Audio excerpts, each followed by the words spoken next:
Sejak awal Jokowi memerintah, salah satu fokus utamanya adalah memberantas mafia migas. Dibanding mafia lain di Indonesia, mafia migaslah yang paling sulit dilawan. Kenapa? Karena di sana melibatkan uang yang sangat besar dan pejabat, termasuk juga elit partai. Mau tahu keuntungan mafia migas? Oke, kita hitung dulu ya. Dalam sehari, Indonesia mengimpor minyak dari negara lain sebanyak 800.000 barel. Impor ini dikuasai oleh para mafia yang menjadi maklar dan mereka mendapat keuntungan sebesar 2 sampai 3 dolar per barel per hari. Jadi kalau dikalikan, kelompok mafia ini bisa mendapat keuntungan 2,4 juta dolar per hari.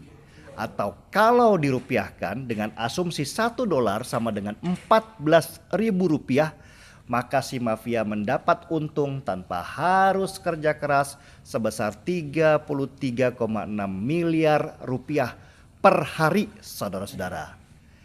Kalau 1 bulan kita hitung saja 30 hari, maka si mafia migas dapat keuntungan 1 triliun rupiah per bulan.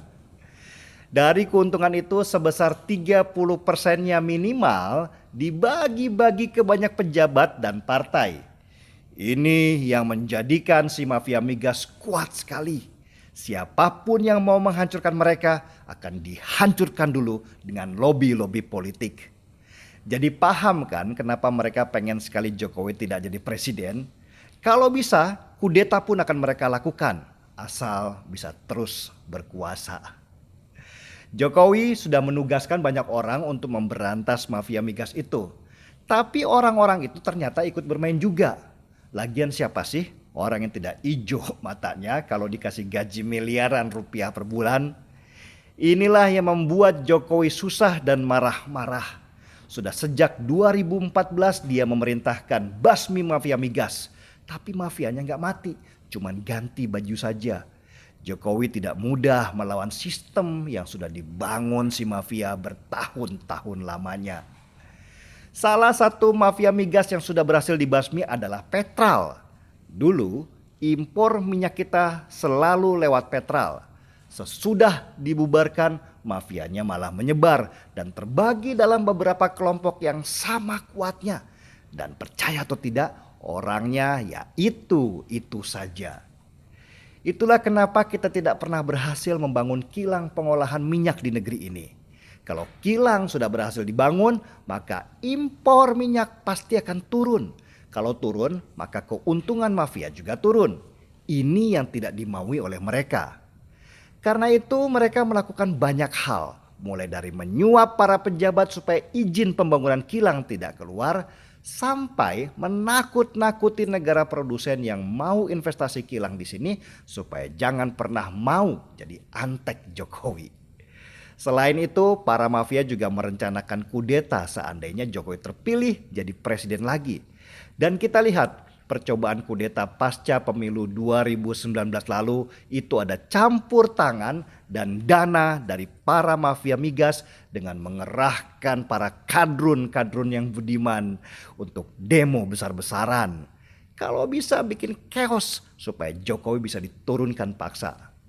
Sejak awal Jokowi tahu itu. Tapi dia harus bermain cantik supaya nasibnya tidak seperti Gus Dur yang diturunkan di tengah jalan.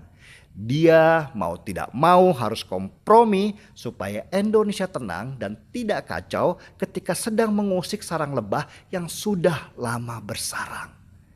Itulah kenapa saat Jokowi menjadi presiden lagi, salah satu ucapannya yang dikenal adalah "Sekarang saya tidak punya beban". Yang disebut tidak punya beban adalah dia akan mengerahkan semua kekuatan untuk menghancurkan para mafia migas itu yang selama ini dilindungi banyak elit partai yang mendapat bagian. Salah satu panglima perang yang dia siapkan adalah Basuki Cahayapurnama atau Ahok. Jokowi sudah kenal Ahok sejak lama dan tahu kinerjanya. Masuknya Ahok di Komisaris Utama Pertamina adalah perintah Jokowi. Ahok tidak dijadikan menteri, juga tidak dijadikan direktur. Tugas utamanya adalah melaporkan langsung kepada Jokowi siapa-siapa orang yang selama ini terlibat sebagai mafia dan Jokowi yang akan menjadi eksekutornya. Pertanyaannya, Mampukah Ahok menjadi panglima perangnya Jokowi? Kita lihat jawabannya nanti. Dia sedang bekerja sekarang. Masuknya Ahok sebagai komisaris utama juga mengemban misi Jokowi, yaitu supaya program pencampuran 30% minyak sawit dengan minyak mentah atau yang dikenal dengan nama program B30 berhasil. Program B30 kalau berhasil akan menurunkan banyak impor minyak mentah dari luar. Dan itu berarti menggerus keuntungan para mafia. Jokowi bahkan berencana meningkatkan program itu sampai jadi B90 atau 90% minyak sawit. Program mengganti minyak mentah dengan minyak sawit ini tentu mendapat perlawanan keras. Para mafia migas membayar banyak orang untuk menyerang Jokowi dengan menyebarkan isu lingkungan. Jadi kalau ada SJW-SJW yang sibuk dengan isu lingkungan, kita tahu dari mana isu itu mereka dapatkan. Bukan hanya lawan di dalam negeri, Jokowi juga menghadapi lawan dari luar untuk program B30 ini. Terutama Uni Eropa yang melarang penggunaan minyak sawit di negaranya. Apa kata Jokowi waktu menghadapi situasi itu? Kita lawan mereka, katanya tegas. Jokowi memang tidak main-main dalam melawan mafia migas. Segala upaya dia lakukan, tapi tetap dengan main cantik supaya tidak terjadi kerusuhan. Jadi paham kan mengapa menjadi presiden yang benar itu tidak mudah? Harus ada skala prioritas dalam menentukan siapa lawan terkuat. Karena kalau musuh terlalu banyak dalam satu kesempatan, Jokowi bisa jatuh berdebam.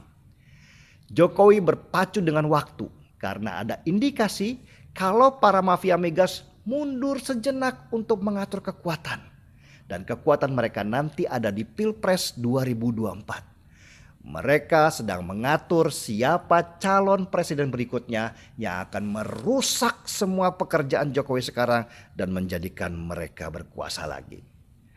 Saya tahu siapa calon presiden yang sedang dipersiapkan. Anda juga pasti tahu, yaitu dia yang sedang mempersiapkan narasi pribumi dan seiman. Markibong, mari kita bongkar semuanya. Kebetulan saya sedang di Selandia Baru, di Christchurch.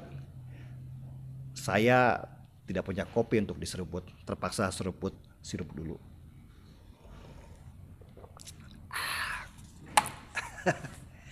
Saya Deddy Siregar, kita di acara Timeline.